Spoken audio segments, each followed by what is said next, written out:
Yes. Good afternoon, Professor. Yeah. We can hear you. Thank you for joining.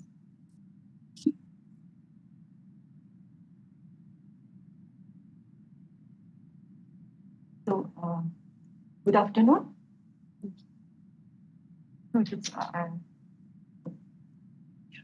So, how many participants are there in auditorium? Because again, the cases are rising. So, do you have enough number of participants in the auditorium present? We have about 15 people. 1, 2, 3, 4. Yeah, about 15 people. This is the capacity of about 130 people. Yes. Yeah. Okay, we can start. So good afternoon, everybody. Our distinguished speaker today, Dr. Kasturirangan, and the esteemed audience, and all the participants who are joining us today through the meeting link and the YouTube live stream. I welcome you all for today's program. Now, to commemorate the 50th year of the IIA, a number of programs were organized, starting from the Founders Day, and the DSP Secretary, Professor Ashutosh Sharma, inaugurated the events with the release of the IIA50 logo.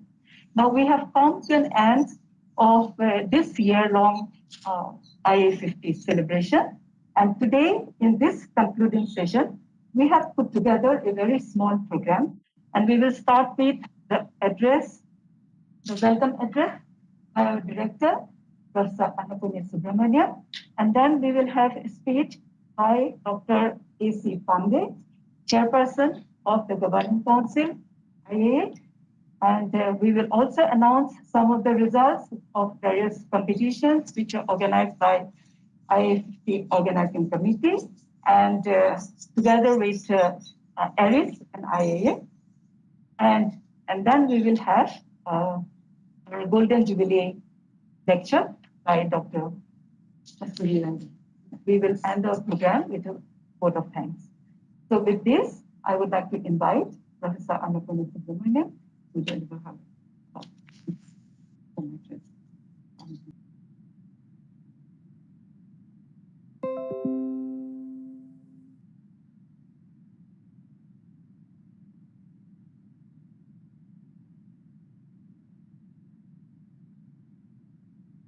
The programs on Founders Day in August, and it will be a logo, IIA50 logo was released by Professor Ashutosh Sharma, and he inaugurated the meeting. We had several meetings throughout the year, celebrating 20 years of operations of the Himalayan Chandra Telescope, 5 years in orbit of UVIT, a Gaia meeting, and then the solar physics meeting. And then the last one is the Indo-French.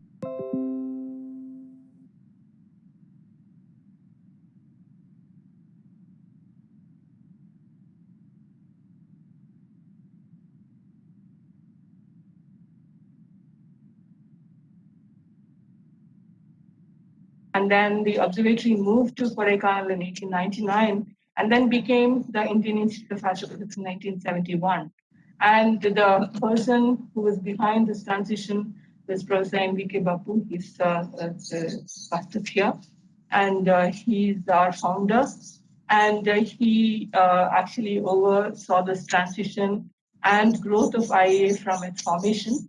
And it was well supported by the rest of the directors followed. Professor J.C. Bhattacharya, and then Professor Kaushik, and then Professor Siraj Hassan, and Dr. Sri Kumar. And we had all their messages displayed, and also it is available on the website for this year, Golden Jubilee year.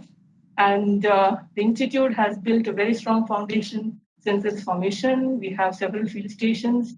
Initially, it was Kodaikanal, then Kavalur came into picture. Then we have a station in Gauribidanur, and then we established the lake campuses, and also the campus in Crest. And these were ground stations, and then we also have our space observatory, and space programs are also being built up. So a big foundation is laid in the last 50 years, and we look forward to move to the next decade and next years. And it's a big milestone, and we should build upon the strength we have built so far. And I had requested the DST Secretary, Prof. Ashutosh Sharma, to be with us, but it's a very busy day for him, so he was not able to be with us. So he congratulated us to have celebrated so many programs in this year. Notwithstanding, we thought that the pandemic not inhibiting us from holding conferences and meetings, we found a way to do it. He was very happy with it, and he also wished us to build the institute from the strong foundation which is laid in the last 50 years. So, and I think we have Dr. Kasturirangan, none other than him, to inspire us to move on to the next 50 years. It's very important to understand the dynamics and the change which is happening around and adopt to that, as well as to build upon whatever we have built in the last 50 years. So I'm very happy to have Dr. Rangan here. And I once again welcome you all to this meeting. And let's move to the next program. So we have the announcement. No, we have, yeah, okay. So we have Professor Pandey here, Avinash Pandey. He's our founding council chair. And I request him to address the audience and say a few words. Thank you very much, Honorable Professor Kasturirangan ji, the Director Professor Annapurni ji, and all the esteemed colleagues, dear participants. This is indeed a matter of pleasure for all of us. We started this journey on 10th August 2020, when we started the celebrations, 50 years. And we have also concluded one SAG, Scientific Advisory Committee. So I was going through that report, and I purposely chose this report to mention here, because the chief architect of New Education Policy 2020 is available with us. We have been enlightened by his presence wherever he goes, and he speaks about the policy. The concern of SAC is there that the PhD arrangement with Pondicherry University is to be looked at, because the research engines are the PDF students and also the PhD scholars of an institute. So now it is high time that we should think of a new avatar for IIA, wherein we can think of research university or multidisciplinary research university in the country, wherein we can have the hub-spoke model, where the center of excellences which we have can be connected to many such institutions, where we can take a lead in training the manpower or capacity building in this area, because as far as the ancient knowledge goes, we have been pioneer in astronomy. So the history of astronomy, the spherical trigonometry, and many such things can be offered by IIA if we think of coming forward as a research university. So I would like to request Professor Rangan to kindly enlighten us, so that the staff, the scientists can think and can ponder over some of the issues relating to the new avatar. We have to start gearing up to take these challenges in coming days. With these words, I am indebted to Professor Rangan for acceding to our request and enlighten us with the title which he has chosen very rightly,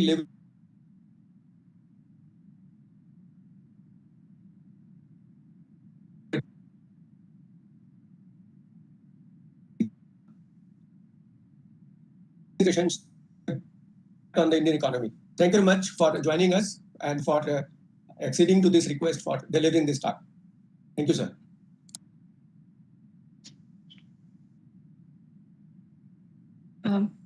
Thank you, Professor Pandey, for your kind words.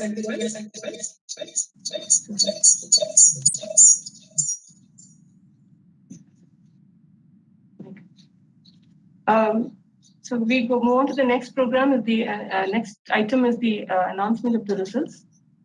We had carried out a few competitions during the IIA50. One of it was we started a new initiative as a joint Aries IIA Avsar competition. So AVSR stands for Augmenting Writing Skills for Articulating Research. Now, communication and communicating the research you're doing is an important component, and we need to master that act of doing it. And with this in purpose, DST has initiated AVSR competition among students. So following the kind of suggestion by DST Secretary to organize similar things within the institutions, ARIES and IIA came together to create a joint ARIES IIA AVSR, which is called JAI AVSR. So this was started this year as part of the IIA50 as well, but we'll continue in the forthcoming years. And the competition was for students to write similar during the year, and we had results, but we waited till the DST AVSR results were also announced, which were announced by end of February. Now we have our results for this award. So here are the winners. The first prize, sir, please, can you please read out the announced? Yeah, so the first prize goes to Chayan Mandal, and he's from IIA. He's not here today. Second prize goes to Soumya Sengupta. He is present. So Soumya, could you please come forward and collect your certificate? Dipankar is also there, so he is also party to the crime. So Dipankar, you're virtually here. And, thank you, Annapurni. Yeah. Nice. So the first in the series of how did you find the course? Yeah. Good luck to you. And the third prize goes to Priyanka Srivastava, and she is a PhD student in ARIES. So we have the certificate, and also it is signed by Dr. Kasturirangan. We will ship it across to you, and you can give it Dipankar. And is Priyanka available online? I see Priyanka online, but probably the microphone is not activated. So Okay, yeah, I will pass on the congratulations message to her, and will be happy to share the certificate. Yeah. And, the honorable mention, the consolation go to Shilpa Sarkar. She is also in ARIES. Ritesh, he is also in ARIES. And the third consolation prize goes to Deepak. Deepak is here. So please, Deepak, collect your certificate. Yeah. Shilpa is online. I see. Maybe she can unmute herself and convey her words. Thank you very much for the prize. I guess yeah, thank you. And Ritesh, so online. Ritesh, you want to just say a word? Yeah, I would like to thank everyone for this opportunity, and I hope such program continues in the future. Yeah, thank you all. So is Chayan connected? Maybe not here. Yeah. Okay, so moving on to the next one, we also have a instrumentation paper award. So more details are here. So the institute has such award from 2016 onwards, and this is instituted by Professor K.E. Rangarajan, former dean and faculty of IIA, who is deeply interested in development of astronomical instrumentation at IIA. The award carries a citation and a gold medal. For the calendar year 2018, the institute had received nominations of 6 instrumentation papers, which were screened in by a committee. So I'm pleased to announce the following instrumentation papers have been judged as the best and chosen by the committee for the IIA Instrumentation Paper Award for 2018.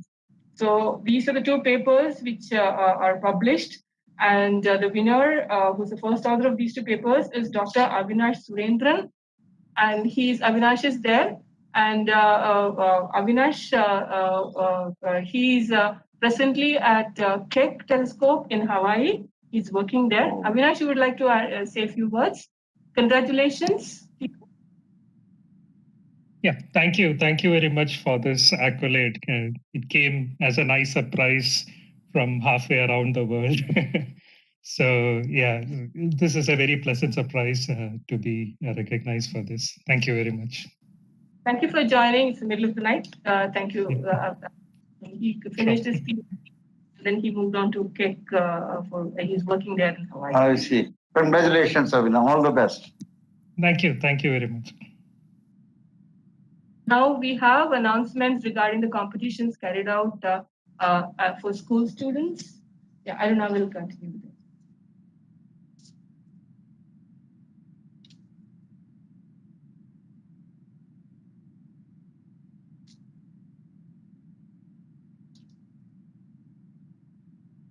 So IIA50 Organizing Committee organized several essay and drawing competitions, particularly for the school and college students.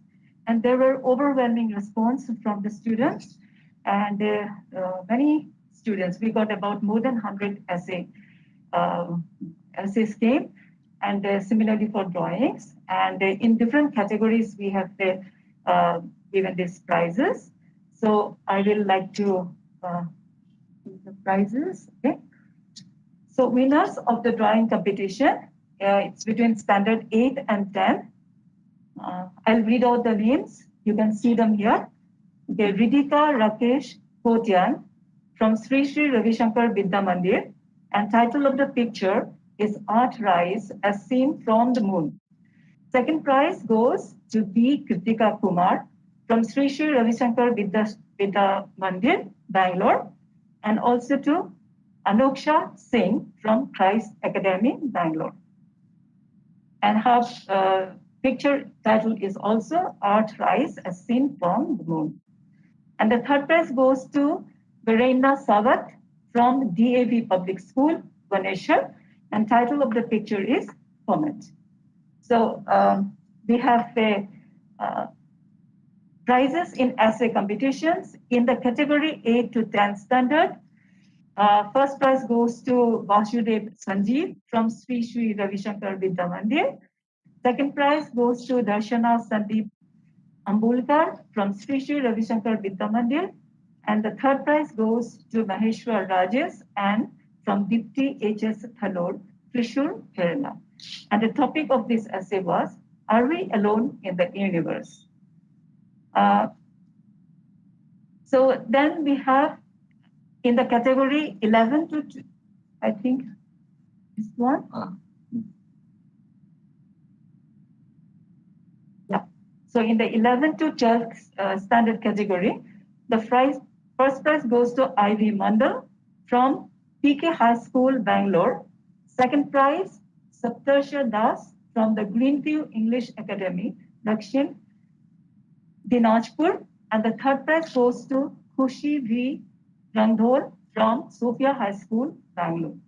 And topic of the essay was Astronomy, the Mother of Modern Science. And in the college student category, the first prize goes to Chinmay Sahi, Delhi Technology University, Delhi. And second prize goes to Shai Dhania, Institute of Engineering and Technology for Women, Mysore. And the third prize goes to Lata Deepika, St. Joseph College for Women, and Visakhapatnam. I think, yeah.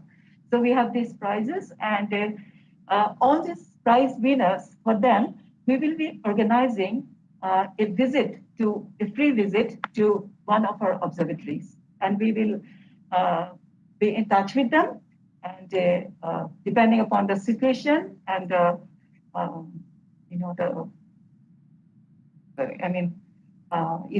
whenever it is possible, we will organize free visits for one of these observatories. And they will be able to choose, because we have many observatories, Tavalur, Godibidnur, and then Kodaikanal, and then also Hanle. And we have winners from Delhi. And if the person has already seen Leh or Hanle, then he will have the choice which one he wants to visit. So with this, I conclude this prize distribution ceremony. Are they on the line? They are not on the line. They are not. So they are not hearing this. They are not hearing this, but they will be communicated, and all of them will be given e-certificates. Okay. And it will be there in our IIA50 web Excellent. page. Excellent. Yes. So, moving on to the next program. So, may I now request Professor Annapurni, Dean IIA, to introduce our distinguished speaker, Dr.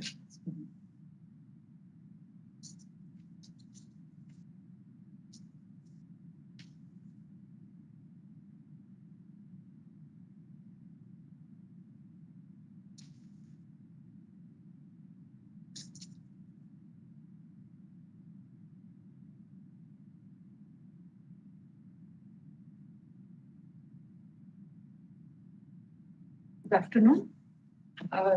Today's speaker, really speaking, requires no introduction, but for the sake of completeness, let me have a few words of introduction for speaker. Dr. K. Kasturirangan is currently the Chancellor, Central University of Rajasthan, Chairman of the Governing Board of the Inter-University Center for Astronomy and Astrophysics, IIA Pandey.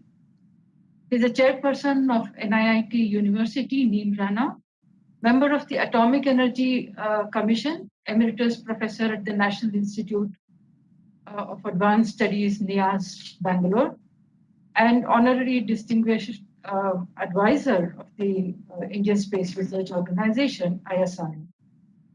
Earlier, as chairman of ISRO, he oversaw the space programs of India during the years 1994 to 2003. He was a member of the upper house of the Indian Parliament during 2003-2009, and later member of the erstwhile Planning Commission during the years 2009 to 2014. More recently, that's during July 2017 to December 2018, he was the chairman of the committee that drafted the new national education policy. And today's talk is connected with some of this aspect. Dr. Kasturirangan is a member of all the 4 national science academies and several international academies. Recently, he has been conferred the Lifetime Achievement Award as well as Fellowship of the Karnataka Science and Technology Academy. He is a member of the International Astronomical Union and a fellow of the Third World Academy of Sciences. He is the honorary fellow of the Cardiff University in UK and academician of the Pontifical Academy of Sciences, Vatican City. Dr. Kasturirangan is the only Indian to be conferred the honorary membership of the International Academy of Astronautics, besides being its vice president during the years 2003-2005. He has won several awards, including the Brock Medal in 2004, Alan D. Emil Memorial Award, Theodore von Karman Award, the Shanti Swarup Bhatnagar Award, amongst various others. He has been conferred with the highest civilian honors of the country, the Padma Shri in 1982, Padma Bhushan in 1992, and the Padma Vibhushan in 2000. He has also got the Rajyotsav Prashasti Award from the government of Karnataka and Award of Officer of the Legion d'Honneur by the President of the French Republic from France. So with these few words of introduction, I would like to invite Dr. Kasturirangan to deliver today's talk. And before that, we have a small memento, which I request Dr. Annapurni Subramaniam to.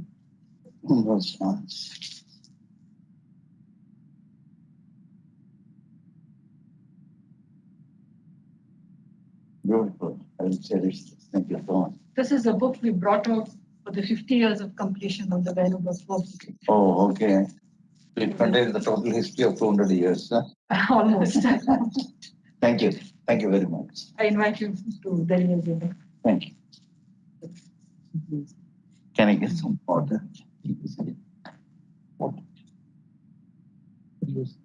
Yeah. This is only this one. Yeah. Okay.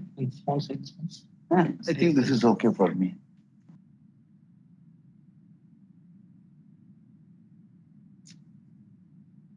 even though not able to see personally Dr. Avinash Pandey. We work together in the IUCA and other institutions. So let me thank him at the outset for seeing him as the chairman of this very important institution in Bangalore on astronomy and astrophysics.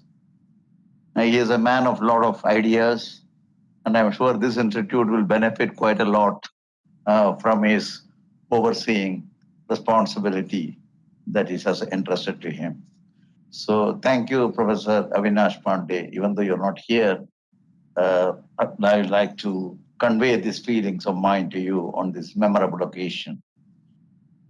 I'm happy to see Dr. Annapurni Subramaniam here as the director of this institution, taking over the responsibilities from a set of illustrious directors who have preceded her over years, over decades. And I'm seeing that the institute is now moving to higher and higher levels of achievements, accomplishments, and specific directions which it is receiving in the context of contemporary astronomy, as well as in education and research. I'll say a few words about it later, but to start with, I am delighted to be with all of you on this memorable evening on the eve of the Indian Institute of Astrophysics celebrating its Golden Jubilee.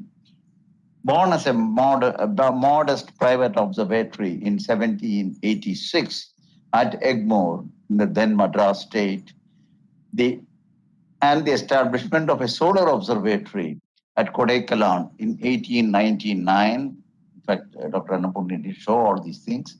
The institution finally assumed its present incarnation as Indian Institute of Astrophysics under DST in 1971.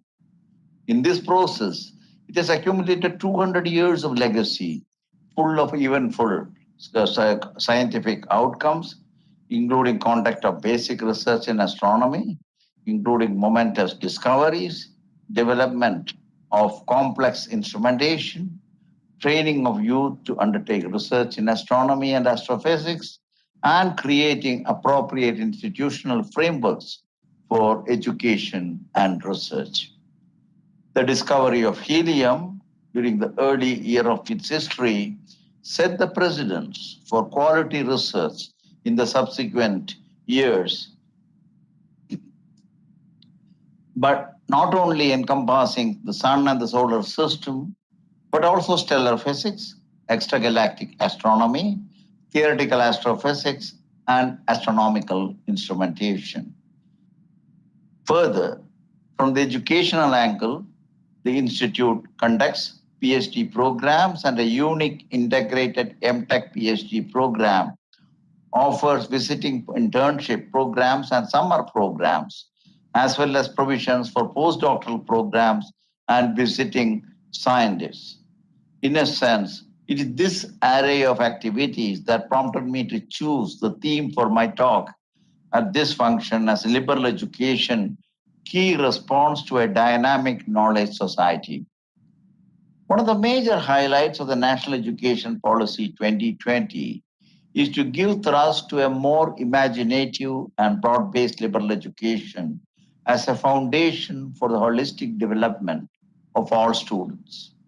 In the context of major astronomical observational capabilities, several programs have been realized in the past 50 years, coming back to IIA, and the 2.3 meter Venubapu telescope, the 2 meter Himalayan Chandra telescope, the ultraviolet imaging telescope in space on board AstroSat are some of the notable initiatives in this direction.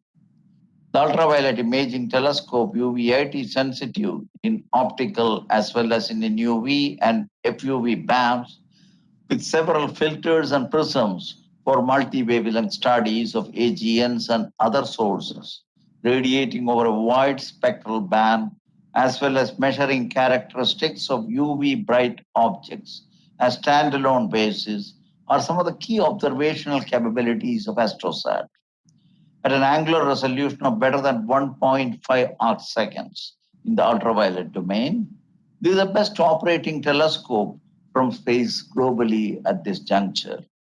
I'd like to particularly congratulate some of the members of the UVA team Professor S.N. Tandon, the present director, Professor Annapurni Subramaniam, Dr. N. Kameshwar Rao, Professor Sri Kumar, and many others. You have Jayan Murthy here, others. I also add here that the Institute was fortunate to have some of the very eminent astronomers and solar physicists to guide and nurture it over the last 4 decades, starting with the legendary astronomer, Professor M.K. Venubapu, a PhD from Harvard.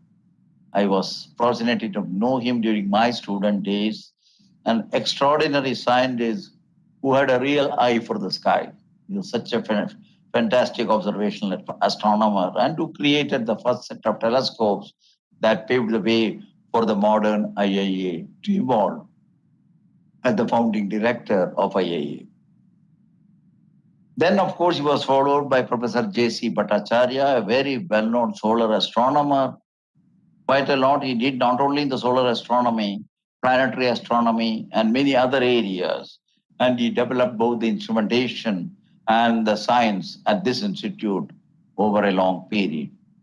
He was succeeded by Professor Ramnath Kaushik, whom I knew even more closely, an extraordinary physicist. He had a very wide-ranging knowledge of many areas, right, from cosmic rays, particle physics, to areas like cosmology, even the current gravitational wave caught his fascination in his early years.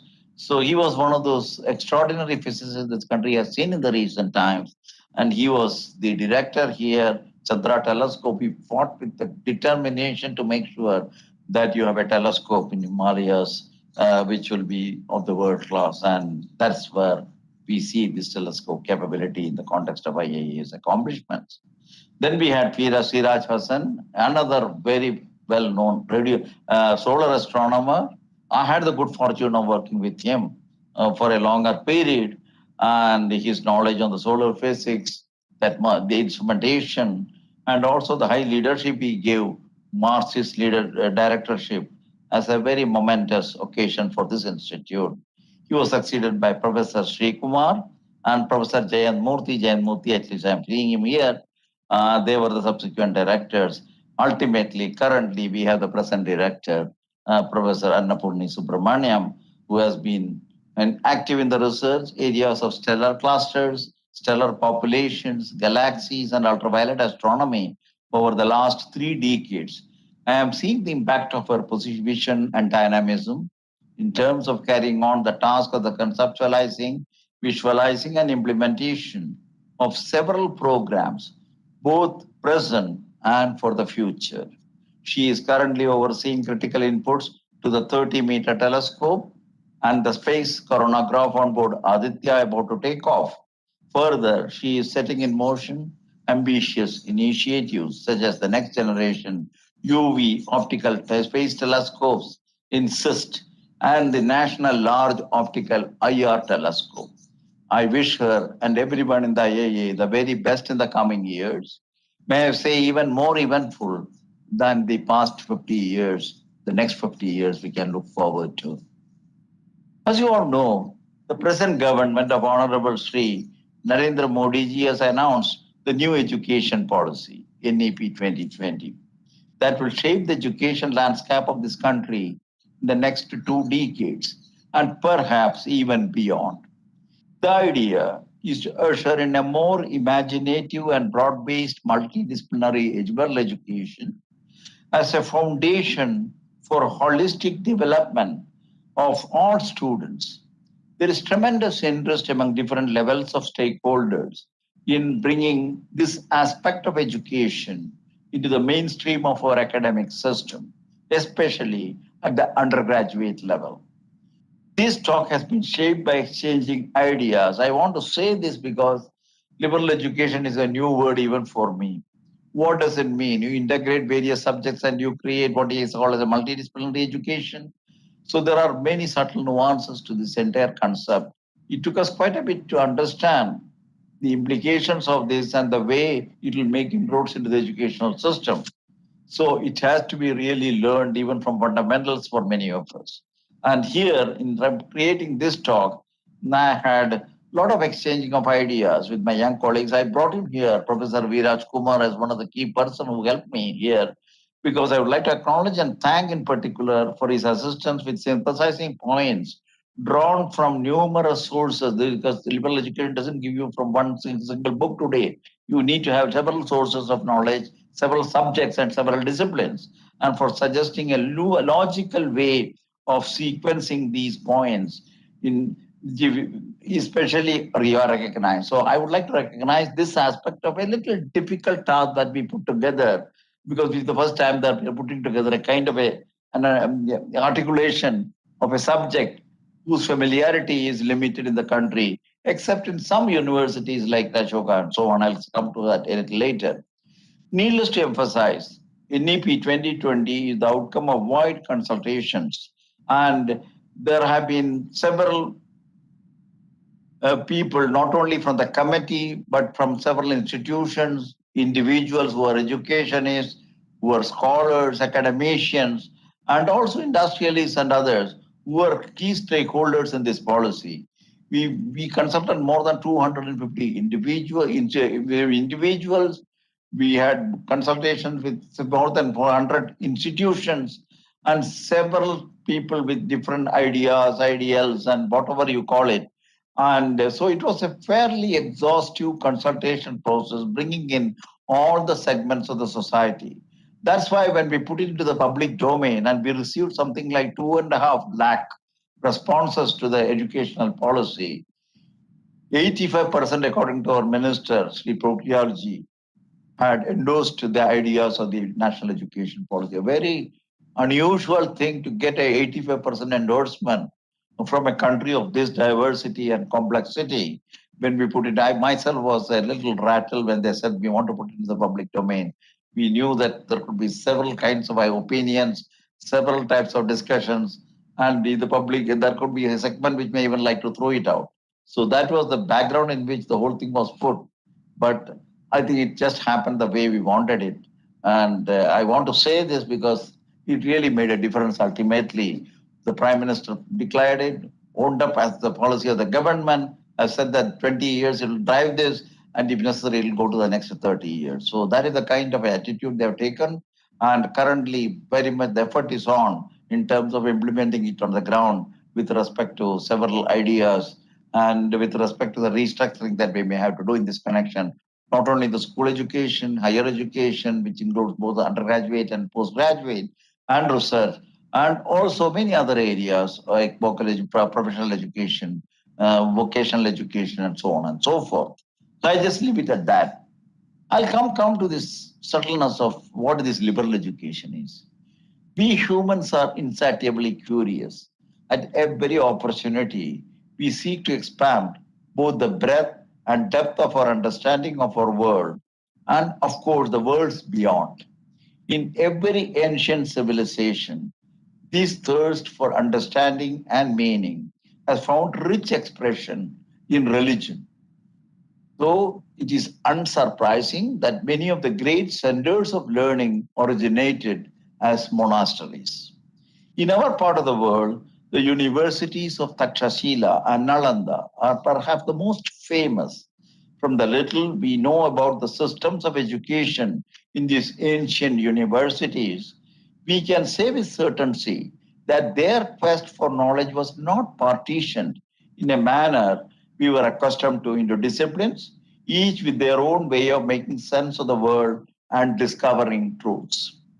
It is worth remembering that the truths that we are trying to discover are much older than the formulation of the disciplines itself, and the interconnections between these truths need not align with the interconnections we have set up between disciplines. To the best of our knowledge, the truths of the discipline we call physics came into being with the Big Bang. I don't have to say that here, some 13.5 billion years back. The truths of chemistry, which are based on physical truths, emerged some 300 million years later as the universe cooled, coalesced into atoms and molecules, and the truths of biology did not emerge for another 9 billion years when certain molecules combined based on their physical and chemical properties to form organisms. The interconnections between these science disciplines broadly reflects the interconnections between the underlying truths. Discover theories in chemistry, restaurant theories in physics, and biological theories are ultimately grounded in theories of physics and chemistry. This fairly clean picture gets muddled when we talk of disciplines such as human history, which began a mere 70,000 years back with the formation of complex cultures. How do the truths of this discipline entwine with the truths of, say, geography? Some of you may have read Javed Diamond's book Guns, Germs, and Steel. When this was published in 1998, it sparked considerable controversy by suggesting a strong influence of geography on the unfolding of history. For instance, according to Diamond's hypothesis, geographic factors made it far more likely that Europeans would conquer North and South America rather than the other way around. The fact that elements of this controversy still rage reflects our lack of clarity on the interconnections between the geographical and the historical truths. The underlying unity of these truths has been recognized from at least the time of the ancient Greeks. In the previous century, Albert Einstein metamorphically spoke of the religions, arts, and sciences as branches of the same tree. This metaphor suggests a unified truth, but it unfortunately also evokes a mental picture of the branches of knowledge splitting off and growing further apart from each other. This incorrect mental image is reinforced when we introduce boundaries between disciplines by constraining their objects of study, their established accepted theoretical traditions, and their fostered consensus on valid forms of evidence, interpretation, and explanation. The concept of liberal arts literally means a liberal notion of the arts, which explicitly rejects the notion that these branches are separate. As we have stated in the policy, the purpose and importance of a liberal arts education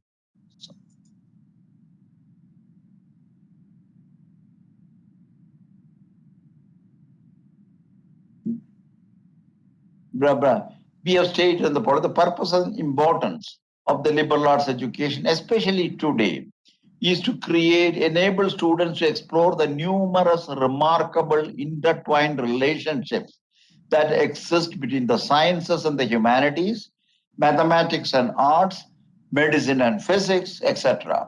And more generally, to explore the surprising unity of all fields of human endeavor. Early scholars were adept at such exploration, guided simply by their curiosity. Aryabhatta I, for instance, discovered truths in mathematics, in astronomy, and in disciplines that were only just being defined. Why did we abandon the liberal arts approach for seemingly closeted discipline-based approach? Quite simply, the discipline-based approach has been highly effective at advancing human knowledge and understanding over the last few centuries with the advantages that it provided.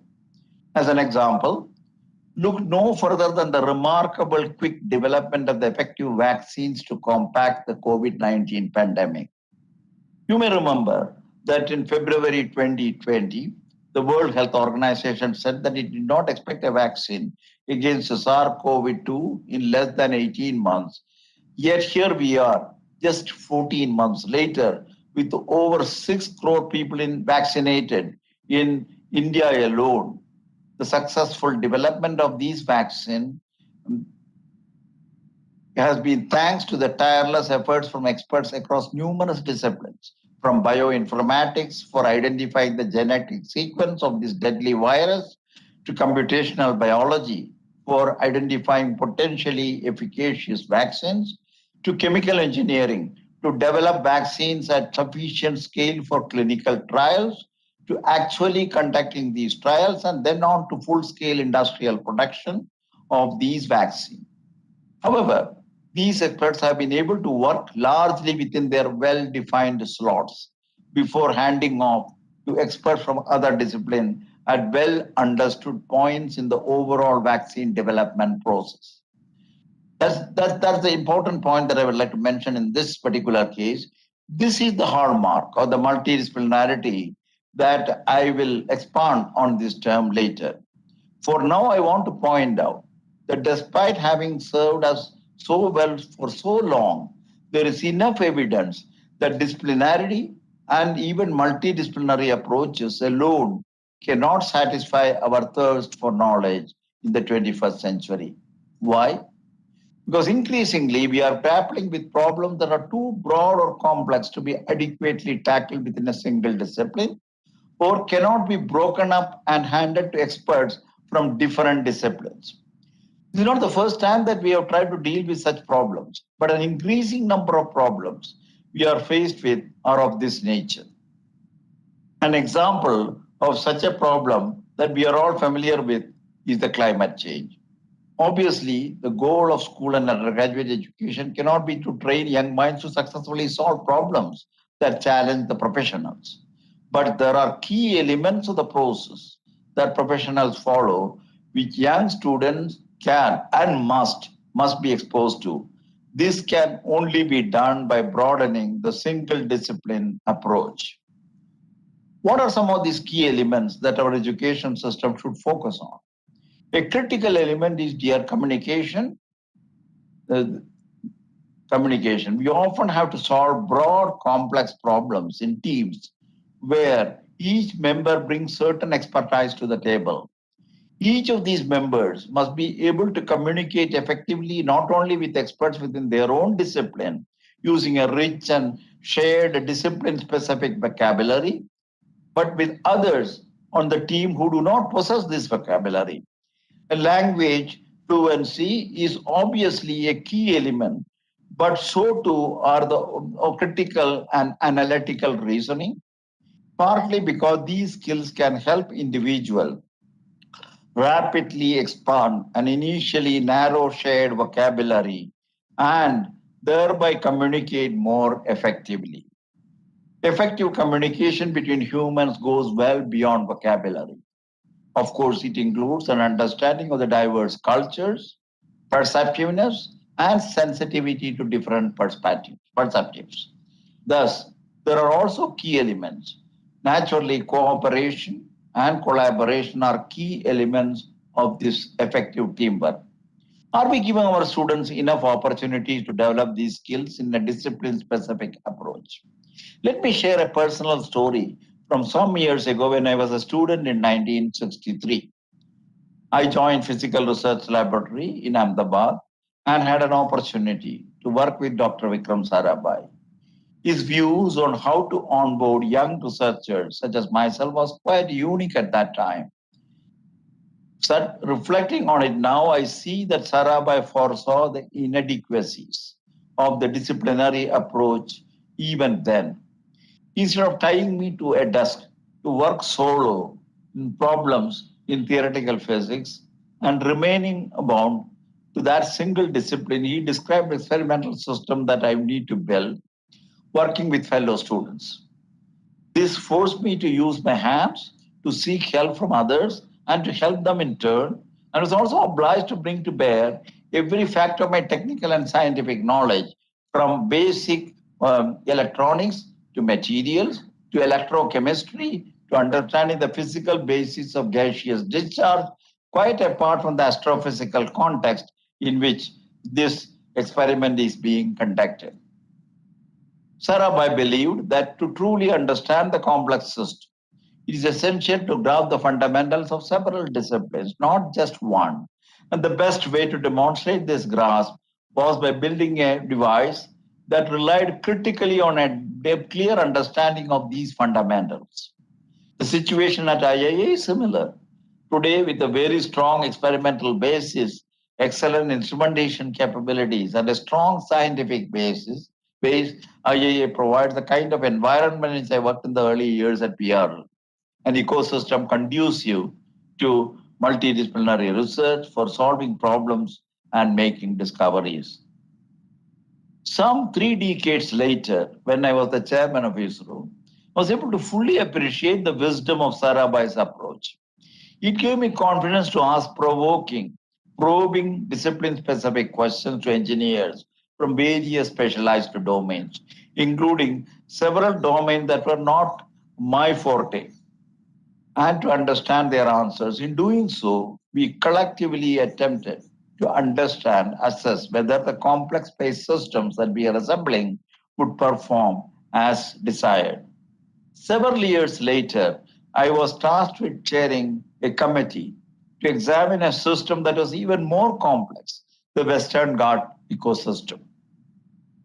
In order to make meaningful recommendation regarding the preservation and conservation strategy of this delicate mountainous ecosystem, our committee had to understand it from multiple perspectives.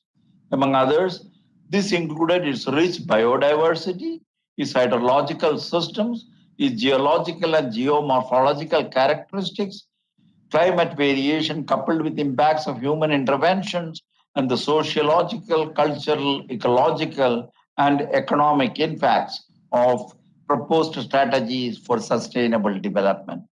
We also had to leverage the latest technologies for geospatial analysis to answer questions that would guide our decision making. Added to this was the need to understand the complex political landscape. Keep in mind that the Western Ghats span over 6 states, and hence any implementation of policies demands political consensus. Given the sheer range of disciplines involved, every member of our committee had to learn a little of each other unfamiliar areas of or disciplines. So these are some of my own experiences at the time when I was asked to chair the committee to draft the national education policy. Until then, I had never had the opportunity to examine the merits or demerits of a disciplinary approach versus a liberal approach in a formal academic context. However, I had an inkling that our existing education system was not doing enough to prepare students to tackle the types of challenges that the world was throwing on our way. The committee itself consisted of eminent academics, and I was delighted to learn that erudite academicians in India and all over the world have strongly articulated the need for a liberal approach. To quote one such academic, Saikat Majumdar, who is a professor at Ashoka University and formerly taught at Stanford, there is really one such thing, there is no such thing as a liberal arts subject. Any subject can be taught as one, as long as it is not being used as a professional training for a particular kind of career. So economics is a liberal arts, while medicine, the accountancy is not, in his view. English is a liberal art, while journalism is not. A liberal arts in education, however, is a very distinctive thing. It's an engagement with one or more of these fundamental disciplines in combination with a broad exposure to a multidisciplinary ways of thinking. If single subject-based education produces the I-shaped student, the liberal arts produces the T-shaped student. The I stands for the depth in one subject, while the T combines depth with range. Exposure to multidisciplinary ways of thinking is a joy in itself for any learner, particularly the you youngsters who are here in the audience, perhaps because it is strongly associated with your holistic mental development.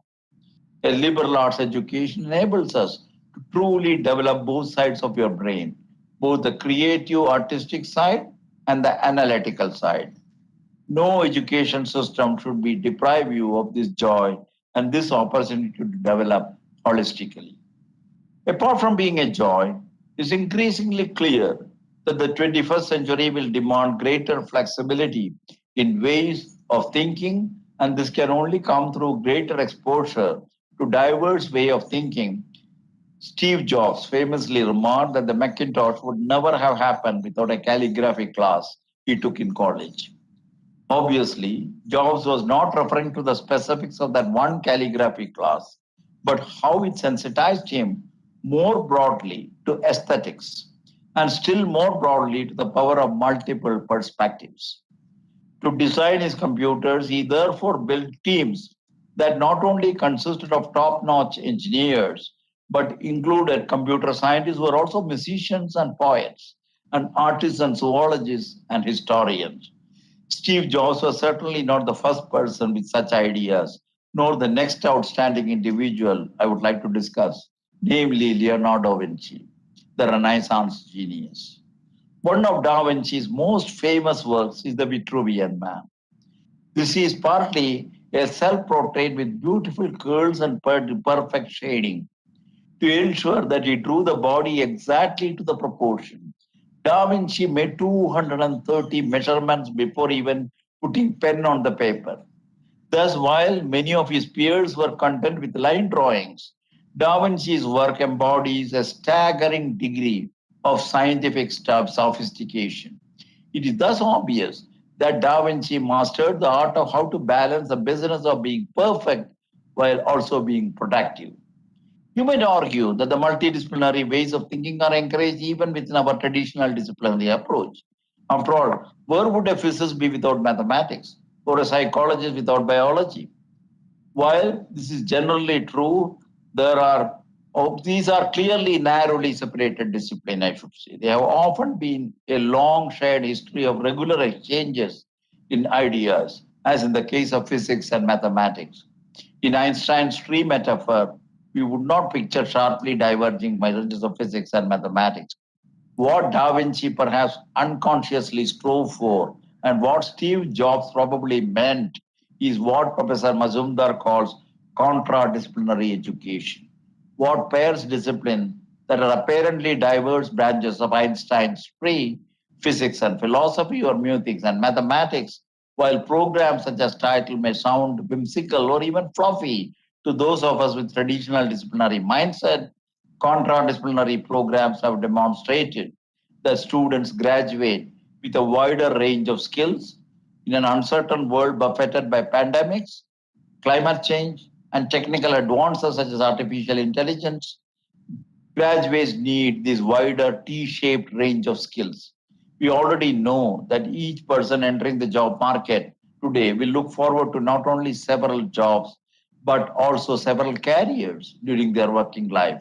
Thus, the formal education system must provide graduates with a combination of transferable and uniquely human skills to help them adopt and continuously learn to work in this challenging environment. Employers are generally far more interested in T-shaped rather than I-shaped graduates. They are fully aware that the well-rounded individuals from a holistic education are better prepared to tackle complex problems while also understanding the needs, desires, and motivations of co-workers, clients, and other wider society. A liberal education seeks precisely these outcomes: strong written and oral communication skills, teamwork skills, ethical decision making, critical thinking, and the ability to apply knowledge in a real world setting. Designing such program is obviously not a simple matter of offering a set of related courses or even courses where some lectures give a central theme from a perspective of one discipline and other lectures examine the same theme from the perspective of other disciplines. Thus, we need to use terms like multidisciplinarity carefully because they could technically apply to such courses and program without capturing the spirit in which the national education policy uses this term. Before examining these terms in the educational context, let me illustrate them in a professional context because this is the eventual content in which we want the graduates to be effective. Some problems are solved effectively by multidisciplinary teams of professionals where each member brings his or her disciplinary specific approach to the problem. The development of vaccines, COVID-19 is one such example. In the traditional process, experts from each discipline work sequentially on the various stages of vaccine development, which keeps cost to a minimum. Given the urgency of tackling this pandemic, however, these vaccines were developed in a more expensive manner, where multidisciplinary teams worked concurrently on the problem. This is manageable as long as all disciplines agree on a common structure imposed by the problem and perhaps certain constraints on the solution. This agreed upon structure is sometimes called the interface. In software development, as you know, for example, the team may spend considerable time jointly designing the interface, more precisely an application programming interface, API, as you call in the computer technology. Once the interface has been properly designed, the team can split up and work within their silos. The interface is explicitly meant to eliminate the need for members to communicate across disciplines. This approach does not work at all problems, however. In some cases, there is a clean separation of concerns via interface. Comprehensive will develop all capacities of a human being: intellectual, aesthetic, social, physical, emotional, and moral in an integrated manner. It is individuals with these characteristics which will one day proudly call themselves as Indians. And that, I am certain, will be the bedrock for a better India and a better world. Before I conclude, let me return for a few minutes to revisit aspects of promoting astronomy education and research in India, both through national and international programs. A quick and very rough summing, I was trying to do this at the Backup Envelope Corporation, is said that we have made a not an insignificant investment in astronomy research in this country. If one of the numbers, which include the space systems, also if you see, is more than $1 billion we are investing. Now, if you look at that kind of a number of an investment into the observational capabilities of this country, then are we having, this includes of course the ground systems as well as the space systems. And this is a kind of a thing that some of the key issues that need to be examined in this context are training large numbers of astronomers. Are we doing enough in terms of investments on the ground, in terms of observations, data analysis, interpretation, and publication, for the kind of investments that are made on the ground and space for observational capabilities in this country? Of course, also are the forthcoming mega programs like the 30-meter telescope. You are all involved. The square kilometer array, in which Tata Institute is involved, in which you can also have a participation in a cooperative mode. And then, of course, there are Indian Neutrino Observatory. And if you really look at it, I was trying to see that you virtually cover the entire electromagnetic spectrum, right from the longest radio waves to the shortest gamma rays. So here is an opportunity in this country to do astronomy across all the spectrum, wavelengths of the electromagnetic spectrum. You have extraordinary capability in terms of ground-based systems and space-based systems. And you have also this institute coming out with the newer areas besides Aditya and those kind of things. Of course, I'm sure you will be a part of the advanced ultraviolet telescopes we put in the spacecraft, advanced and infrared telescopes, and so on and so forth. So there is a major responsibility that institute has to assume, besides the good name it has gained in doing in research and working together with other institutes, working with Aries today and getting that certificate is a very important element, if you ask me, in terms of working together between different institutions. I think this institute certainly is going to play a critical role in terms of what it has demonstrated as a capability, how it can turn this capability to an opportunity for the whole country and put the country and ahead of many other countries in terms of being the hub of astronomical observation and research, and also the research and advantages of creating a knowledge society. I thought that there has been a discussion with respect to converting this institute into a research university, a teaching university, on those kind of a thing. Certainly they are central ultimately to the institutional mechanism that it can assume. But important is the fact that there is a tremendous opportunity in terms of economical research of the capability. Next 10 years is going to see that this is going to be a many-fold increase, and how will this institute will play a role which is not only institutional role. In the next 50 years, I'm sure with the support and the kind of determination each one of you have got to the best of science, the frontiers of research, and this is something, this is going to be definitely a possibility. And all I can do at this particular point is to wish you the very best for the next 50 years as one of the leading astronomical centers of research in this country, not only in this country, but of an international class. I wish you the very best. Thank you very much.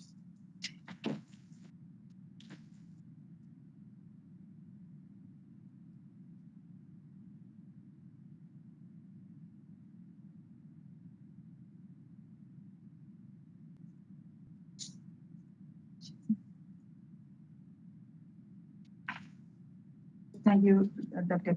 Kasturirangan, for a very interesting talk.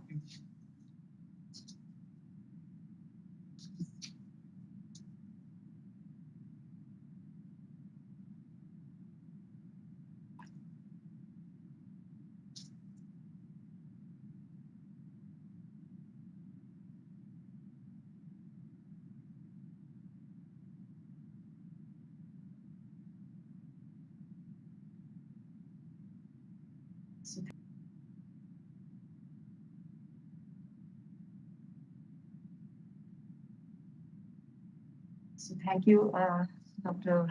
Kasturirangan again, for a very interesting talk. And I think it is very thought-provoking and also of great interest to all scientists as well as public. I thank you for your inspiring words and your encouraging speech. Thank you, Dr. Kasturirangan again, for a very interesting talk. And I think it is very thought-provoking and also of great interest to all scientists as well as public. I would like to take some questions from the audience. Sure. So, yeah. So, okay, I see Sujan is going to ask a question. You can ask a question. Exoplanet. Yeah. Yeah. So I'm wondering, do you think that this Eastern discipline, this is an evolutionary, this evolved with time when the curiosity of mankind progresses? See, just few decades ago, we knew that astronomy is. Sure. So, yeah. So, okay, I see Sujan is going to ask a question. You can ask a question. Now we are seeing astrobiology.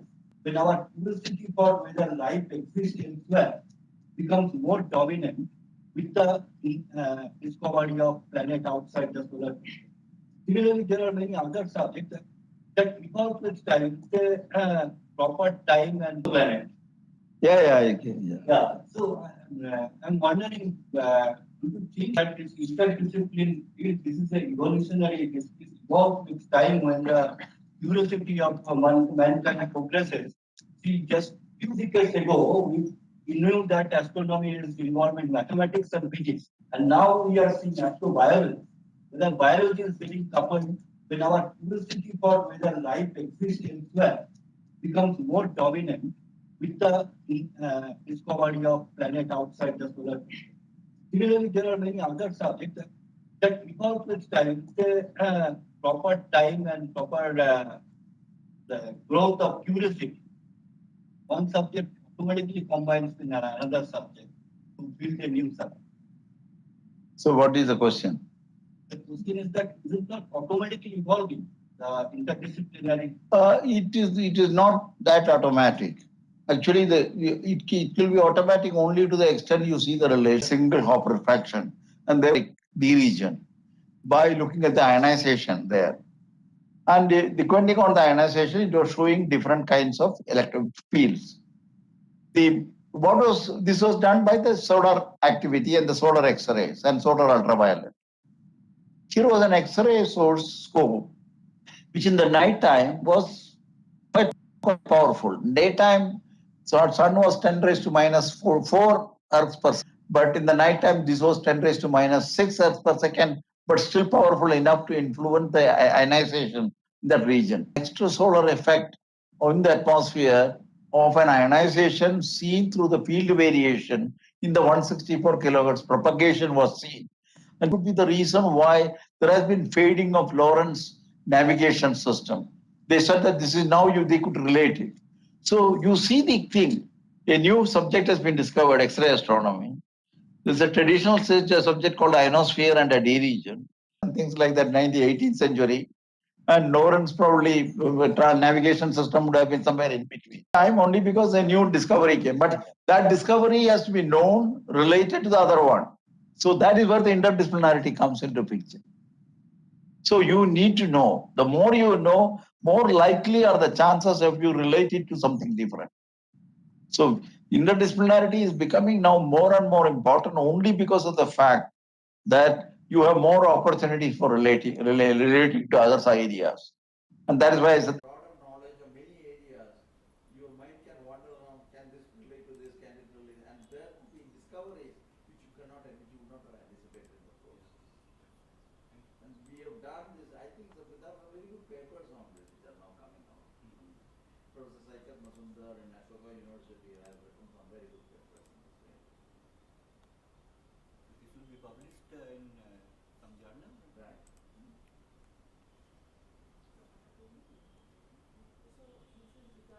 very nice to portray this in terms of peace, and you can actually figure it out, because it's a perpendicular thing, right? When you have a T in the kind of your T figure, when you have one is going deeper and one is going perpendicular.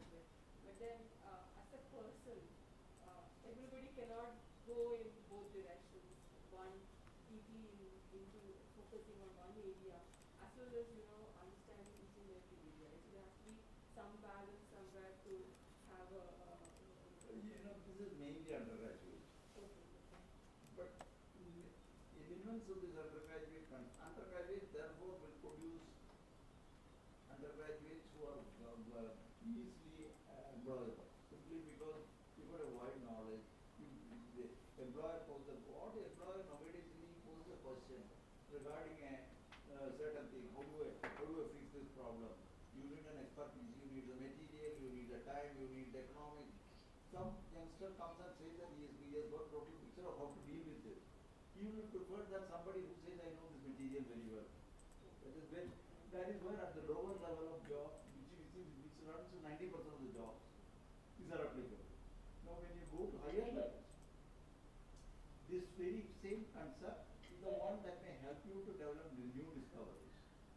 Whether it is Ranjan's X-ray is going through the hand, if you really look at it, or the nuclear magnetic resonance, they have all the elements of a multidisciplinarity. In fact, if you really look at it. But now if you put, because the increased depth and breadth of knowledge, this will become more formal. These are not only with respect to humans migrating from one location to another. You see the number of multiple dimensions of this. I think there are very few who can really look at it in the totality and make a sense of what is the global change, and there is a starvation. By itself is hardly any information so far as the solution is concerned. So for solution, you need to have a broader knowledge. So that is what we are trying to say, even at the higher level of education.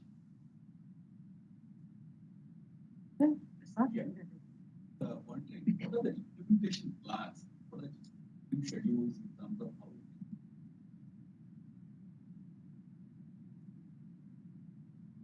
Which one for the NEP? Yes, actually the policy itself is now going to be implemented over a 10-year period.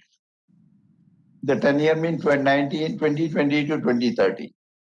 As you all know, that whenever you have a program of that kind of a thing with a 10-year profile, you have the ramping up in the first 2 or 3 years, and you can reach a spike. Almost 60-70% will be over by the 5th or 6th or 7th year. And then there will be a last 10%, 27th year. And then there will be a last 10%, 20%, which will go into the last 2 or 3 years. So this is how it will be. There are first legislations have to be done. For example, we have suggested that the governance will be based on 4 verticals of accreditation, grants, grants giving, then regulation, and then ultimately academic frame setting. These are 4 independent bodies. And so far now UGC used to have a regulatory role, the accreditation used to have some other kind of role. We have made sure that these are all separated. But then this is by the Act of Parliament. So there are many such examples where we need to bring in bill. Already they are preparing bills for all that. Because suddenly when you pass a bill on this kind of a thing, a lot of activities immediately can start in different. That is number one. There are many institutions in which liberal education they want to change over. So, but that, as I explained to you today, needs a lot of this can be done in the next 2-3 years. So they are picking up areas, but within the overall framework. You are not trying to do it conveniently. You pick up few things and then try to say that now we are doing this. But making sure that it is also related to the midterm as well as the long-term perspective. So there are a set of things which the ministry has already prepared as a list through the expert groups. And they have already started seeing how it can be done. But as I told you, we have to have this higher education bill.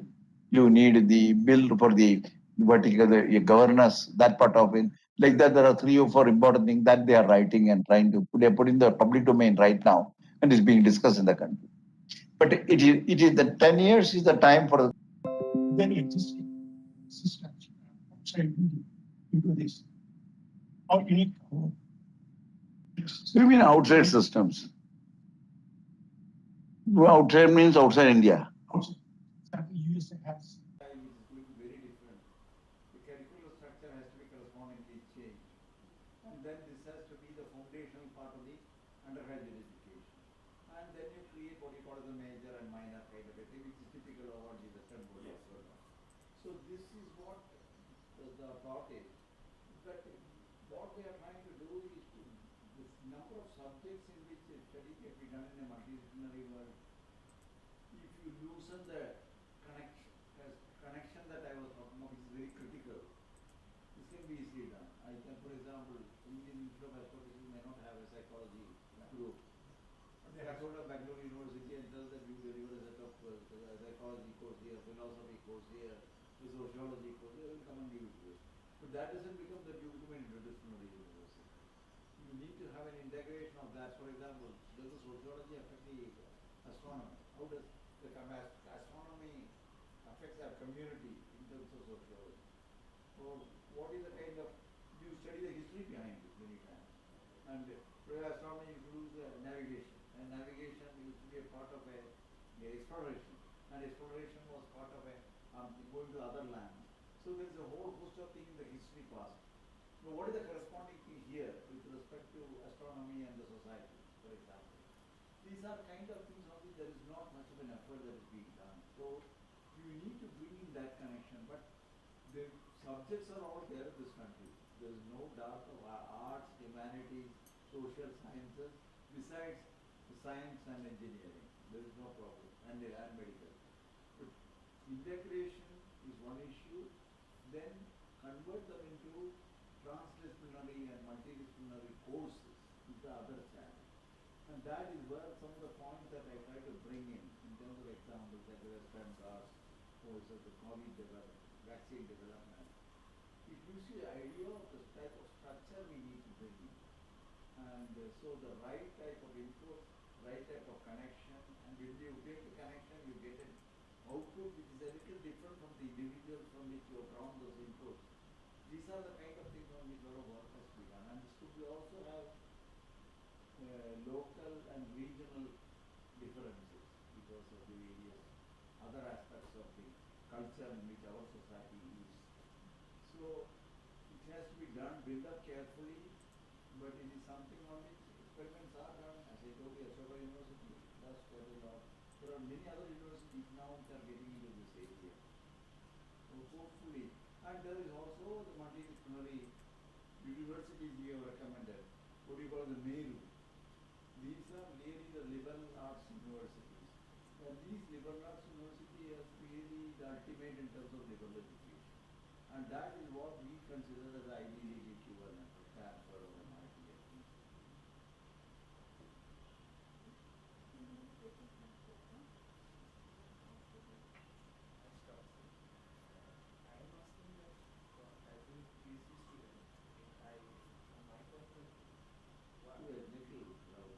Yeah, from the point of view of PhD student, I am asking that how can we make our research, our own research, to be broadened to a multidisciplinary? Yeah, you know, you are an astronomer, for example. You are doing PhD in astronomy. One is astronomy. Have you ever thought how does astronomy can reveal the mind of a youngster, and how that can reveal the mind of the youngster, and make a difference to the way he thinks the broader concepts. I don't think anybody knows about it. There may be some stray examples would have been given, but there is no understanding. Astronomy was used in a certain way in the ancient times. Today, what is the use of astronomy beyond? You will do a lot of it. Suppose a question is posed to you tomorrow. You start with the money that is given to you by the government. Justification of the money in the context of the societal value. And that societal value, how do you derive out of an education or research of astronomy? Suppose this connection you want to study. Today you are not equipped to do that. You neither know economics, know the social component of it, know how to connect it. So these are the things that you learn. You understand the broader perspective. And when you get a broader perspective, then your astronomy will not be boiled down to only looking at sources and their spectrum. It is something was an industry like that. Not that 100% of the people will switch over to that kind of thing. Even if 10% was also in that area, it can make a difference than 90% in their way in which they look at the astronomy. And also how the people will perceive it. I said that we will invest almost $1 billion in astronomy in the coming years. Probably almost like that, there we are. So one simple question as a layman, if I were to ask you, why 1 billion? You use it for so many groundwater exploration or improve the agricultural outcome. Why this? Would you be able to make an answer for it? So these are the things on which also we should understand that there will be societal based or it will be industry. Same thing to the industrial. And therefore you will get more in terms of what you may call as wealth creation. So can astronomy create wealth? There are many discoveries in astronomy probably that people have gone up and American science and engineering discovered Bruno Rossi and these people discovered X-ray astronomy scope. But the company which builds us in proportional counters, they make money out of this. So you have this kind of models. So these models are all possible. Today there is a lot of interconnected Atmanirbhar. You just do an exercise. It's an interesting exercise and that is an exercise in liberal arts. Atmanirbhar in the context of astronomy. Suppose you have to answer Prime Minister that I am doing an Atmanirbhar concept in astronomy. Please say what are the reasons why you continue to you can really think of this kind of a thing. You are willing to broaden and think a little beyond what you are trying to do. That is what I am trying to do. The TS, Annapurni said, he is trying to make sure that it is a horizontal thing, not only vertical. Right now you are in the vertical. Just give it a horizontal structure also. Bring in economics, politics, social sciences into that thing. Not that you would be expert in all of that, but in relation you will at least get that. That is it. So what actually changed between 2010 to 2020 which led to the adoption of this NEP? Because if I remember correctly, when I was in graduation in Delhi University, at that time also same idea was. I'm not able to hear you, sorry.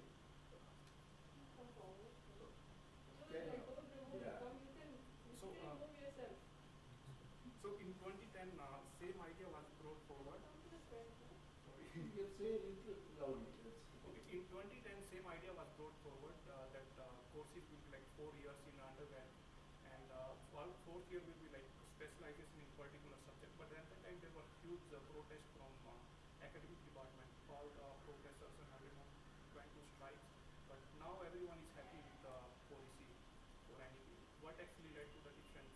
What actually led to somehow could not hear it properly. Is that in 2010 there was a case where 4-year that program was suggested, but people protested and it was stopped. But in this process, it is again. There is a big difference. There is a very big. First of all, this 4 year is a highly flexible 4 years. If you want to pick out your undergraduate education and say I'm going to get into some job, very first year you will get a certificate and you will be left with a certain capability. First of all, you will have a capability to undertake a job. So there is no question of you being left to lurch just because you left the undergraduate education at the end of first year. Second year you will be even more informed and you will get a diploma also. Third year you will be fully willing to do an undergraduate kind of a professional job, which could be put as a bachelor's degree. You will have a bachelor's degree with the third year. You can leave at that point also. Fourth year, if you add research to it, do a little bit of more liberal studies and experience a whole range of things that you want to expose yourself in undergraduate education, that is possible in the fourth year. And you can come out with an honors degree and then with the research in the fourth year. So all the 4 years are meaningful as education. All the 4 years provides you an exit. All the 4 years also provides you with certain preparation back into the education in case 5 years later you want to get back to education. So these are all the flexibility there. So this is very different from the 3 years and 4 years there. There 3 years they thought that if you are making 4 years, there will be 1 year extra. If that 1 year is a waste, so the student unnecessarily the time is being wasted. There is no question of it. Every year you continue the education, you are going to learn, you qualify for something better, and therefore you are eligible for a bigger career. That is already there. So that is assured you right from the first year to work.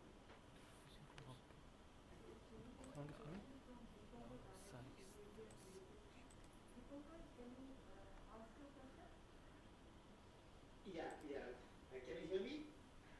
Yeah. Yeah. Okay. Thank you. Thank you, Professor Rangan, for a very nice, thought-provoking, talk.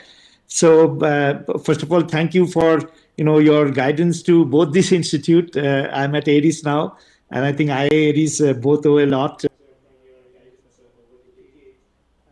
question is more related to a little bit of, HR.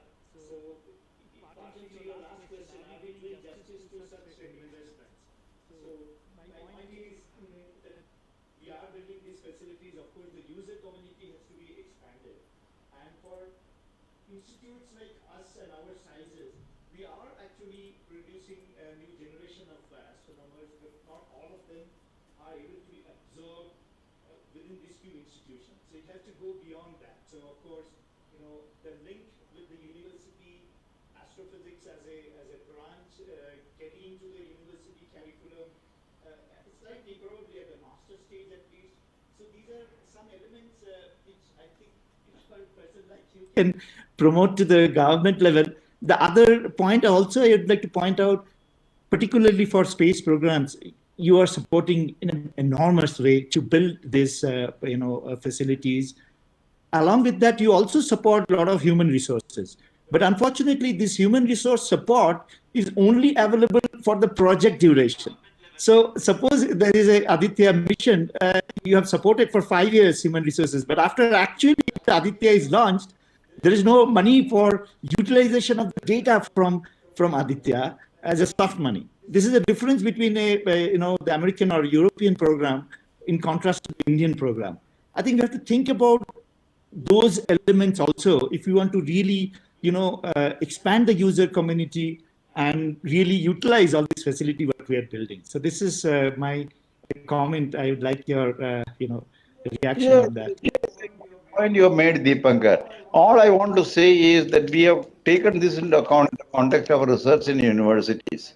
And the National Research Foundation, which you have recommended as a part of the policy, is precisely addressed to the questions that you have raised. It will provide more opportunities for research. It will provide more opportunities for people, irrespective of whether they are past 60 or so. In fact, we have even recommended that you can have people beyond 60 to come back and such research capability in university. We will compensate for them for everything that their service is provided for. So if you kindly look at the National Education Policy, look at the provisions of the National Research Foundation, and look at the strategy to improve the research in the university. The moment you increase the university system research, then many of the problems you said will certainly go. Today, if the load is taken only by few research institutions like IIA and your institution at Nainital and some of those, then I think we are in trouble because not the number will not match. So you need a university system with several departments undertaking research in astronomy, astrophysics, instrumentation, and so on and so forth. And we have the provision for that through a National Research Foundation. The priorities are fixed by the scientists, but this is possible, and we hope that properly implement, because this is not similar to the National Research Foundation in the US, and it is a very successful program that they are. We want to make sure that we have the advantage of this NRF, take advantage of it. The structuring is going on currently. Let us hope that you will have a right environment and ecosystem for doing research in the universities. And so that even if you produce more and more people within your institution, many of them can easily find jobs in the university system. And there, of course, they will have their own procedure with respect to whether you are some permanent, semi-permanent, or temporary, all those kind of things. But that's a matter of detail to the university administration. But by and large, we have taken note of this kind of a problem in trying to make those recommendations on the National Research Foundation particularly. Thank you. It looks really exciting then. Yeah, I'm looking forward to such possibilities. Thank you very much. Firoza, you have a question? You can ask your question. Yeah, thanks, Aruna. That was a very thought-provoking lecture, Professor Kasturirangan. I fully agree with you that we do need a liberal education policy. But having encountered quite a few graduates from liberal arts who are unfortunately not very employable, I think that if you want a liberal education and its benefits to be reaped seriously, you might need to extend the duration of the degree. A 4-year degree, even a 4-year degree, is not sufficient to churn out graduates who understand the fundamentals of physics sometimes. If, in addition to that, you would like people to be well-rounded, to understand concepts of sociology or the interaction even between physics and biology, I suggest that either you find a way of incorporating better and more well-evolved courses, or you extend the degree duration so that students actually have more time to seed themselves into the academic milieu. So that's my question suggestion to you. Very good point. Actually, this is an area we need to do a little exploration. I do agree. The very fact that I myself had difficulty in articulating liberal education to the public shows that it is not a very simple cakewalk so far as trying to do this. Obviously, they are not today available for a job because they are not suitable for the job. The whole way is to retune the system and make it a little more effective. So we need to review where we are going wrong. But liberal education as a concept is accepted. How do we want to translate that into a meaningful educational component at the undergraduate level, particularly, is something on which there is now enough evidence. In India, it is not that much, but all across the world. And we need to really bring it in, we need to bring it in, and we need to create a good, strong system of education around it is also appreciated. But I think we need a right faculty, right pedagogy, and right kind of many things to happen with it. A culture itself has to change. And I think certainly what you said is true. We need to work on it. But if we want a good system, we have to struggle. There is no way out. We cannot that I agree to. Okay. Thank you.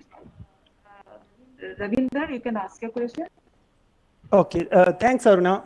My question is very general. India spends around 3% in education and less than 1% in science and technology. So the question is this thing going to improve in future? I mean, expert groups who are working on these very specific issues of related to education and also the research areas, do they strongly recommend to the government that spending has to go up? And how serious is the government in thinking along those areas? You know, the present level of 3%, and if you look at the science public, I think it's 0.69%. It's a small number. If you look at it with respect to US and other places, 3% kind of a thing, and with their GDP. And obviously, we are not spending. But if you ask me, suppose tomorrow we decide among ourselves that we can give you 2%, you will do nothing. Because the current system is not able, will not be able to take that kind of a 2% and spend it for meaningful. You can certainly do something on spending, that is not an issue. But how you will spend it and how meaningfully it will provide the outcome, it's a very serious matter. We need to create capacity. That is why we have put this National Education Research Foundation to create capacity in 900 odd universities. Maybe 20, 30 universities may have a good system now, but we need to extend it. We need to create more research culture. We need to create more research programs. We need to have corresponding with the spending. And that funding should come not only from the government and the DST and DBT alone. It should come from ministries who have got requirements for research so that they will use it for their health, water and things, environment and so on. It has to come from industry because they have industrial input. So there's a lot of stakeholders which are sitting on the sidelines and watching, and they are not putting money into research. So the creativity, creating the trust in the research system, creating a research system, and then moving it into the operational domain so that you get freely money support not only from the taxpayer, but also from stakeholders other than taxpayer. I think the very important thing is going to take a little time, but we have to switch over again to that system. There is no way the present system will, even if you boost it by 2% and 3%, you are going to become a scientifically advanced country. No, that is not the solution. Okay, so yeah, actually my question was not that you give the money to the existing institute, but probably open up and create more resources, as you said. So I think that makes sense. Thank you. There is a trust. Trust will come where there is a capacity and ability to deliver. And capacity and ability to deliver should have a history. I think you should do the analysis and you will find the answer yourself why it is so presently. Sure. For the participants, I think we had a very long discussion session. It was very interesting. I enjoyed it. It was very interesting. I do agree. And but then I think we will stop the discussion session here, and we would like to thank the speaker again for a very insightful talk.